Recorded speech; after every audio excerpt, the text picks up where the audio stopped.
hosting season 1 and the beginning of season 2, and we met with our new executive producer, Greg. And awesome. He was awesome, and he was like, Beauty and the Beast 2.0, what is it? And we did. We wanted it. Really, we talked about we wanted the Beast to be beastier. That was our first thing. We felt a little at the end like he was a frat boy waiting in his lair. It's like a big Newfoundland or a big, I mean, we love them. They're amazing together, and the romance was awesome. And we felt a little weird. We had a tough time at the end going, what is he doing? He's just sort of sitting there.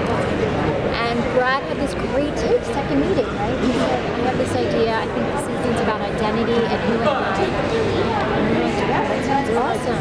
Awesome. So, yeah, and that Vincent is, working for some mystery thing. I can't say, but there's this cool mythology. It's awesome, and all these together make sense. It's super cool. And the idea, he actually went through amnesia for real. And we had a lot to sort of speak about emotional memory versus falling in love all over again. We're the romantic character writers, so we're like, that sounds really romantic. And it's not just, early on, as I was just saying over there, early on it's about Vincent, because Vincent's the one who has all the stuff going on, but very quickly it becomes about her. Who am I? And how far do I go? How far does she go? My father wasn't my father, and then she finds out who her father really is, and that has to reflect on her who she is. So speaking of the matter of her father, how soon are you going to explore all of that in this season? Well, the audience is going to be ahead. Right. For a little I think the next episode, though, she learns not who her father is, but she learns about her real She dad. learns her real dad in episode 2 of 3. And then she goes on. Trying to find him. But we don't tease too long. We'll try to make it so that no one's frustrated and our character seems smart. And so we're not too far ahead of them going, that feeling. Was it, now that you're into a second season and you're telling your own story again, was it freeing to not be the new show that was compared to the old show, and now you're your own? Is that like a relief? Yes. So even like going to the first, we went to Comic-Con this year, and we said, this is so easy. No one's attacking us because he's handsome. Last year there was so much fallout. They were so freaked out that he looked good. And we were thinking, I've dated beastly looking guys who are really nice. They weren't scary. That was the challenge. And even the good looking guys who are beastly, they're the ones who mess around. But yes, it's totally fun. And because we kind of know what we are, and there's something to do what we do well.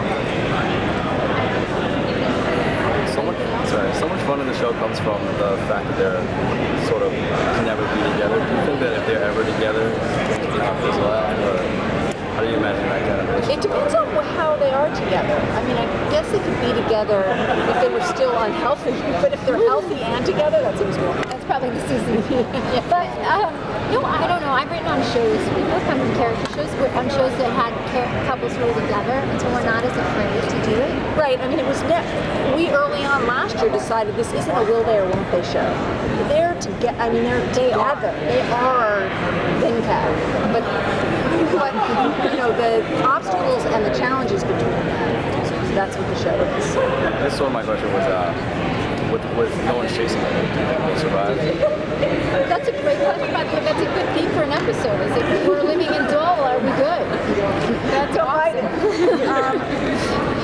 Yeah. 216. Yeah. I bet you, right? That's like 7 years. Yeah, I bet you they have a hard time. Right.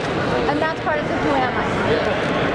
But you're totally right. Are they just without bonding because if they have common enemies? I want to do all that so that they earn it if they are. So how does it affect the sisters' relationship that there's this secret that Kat doesn't know yet and her sister does? We do speak to it in the next episode, and the pain you feel when you're carrying a secret from somebody you don't want to be around them. It has had a toll that we deal with in the next episode. The next episode is called Liar, Liar. And it's about, Kat's been living a life of lies. Her mom lied to her, she has to lie, Vincent won't tell her anything, and now she finds this thing out.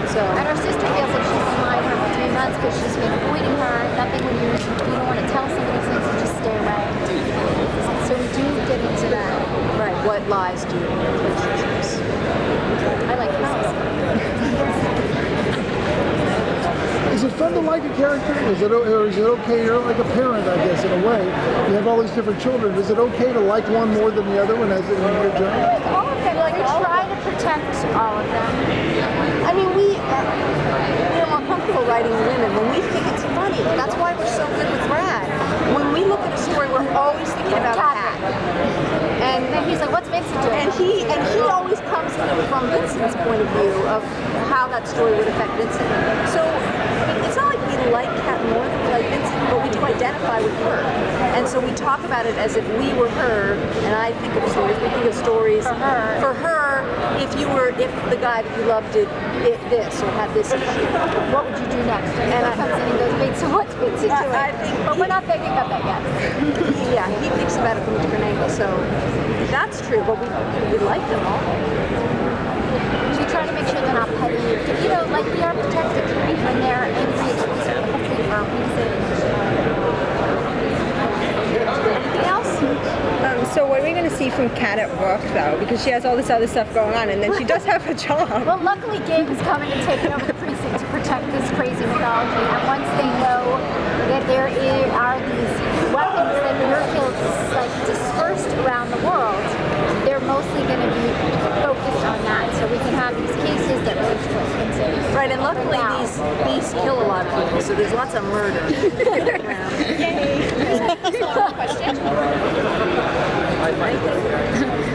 Was there anything that you wanted to do in season 1 that you didn't get to do and you're going to be able to do this Sleep. season?